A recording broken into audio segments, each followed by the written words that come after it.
Saudi royal family are subject of a new tell-all British film. The movie will focus on the late King Fahd, who ruled Saudi Arabia for 23 years, and will apparently feature scenes of him gambling and using drugs.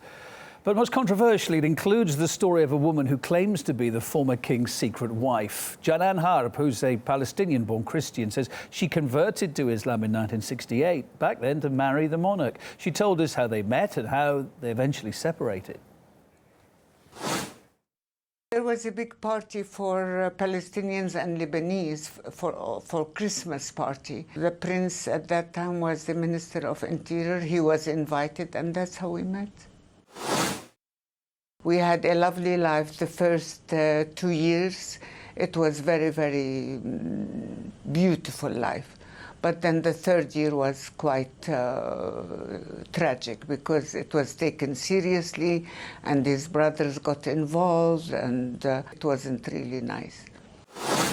I was deported. His brothers who were grooming him to become a king did not accept him to have a Palestinian Christian wife. I was deported without his knowledge. Jnan successfully sued the late king's son. Now he's got to pay £20 million in damages and property, upholding an agreement that was struck with the king before his death. The prince has until the end of March to appeal.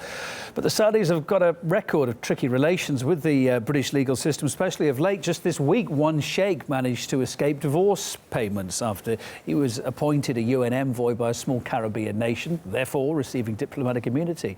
Just a month ago, a Saudi millionaire was cleared of raping a teenager after he claimed he may have penetrated her accidentally after tripping over and falling on her.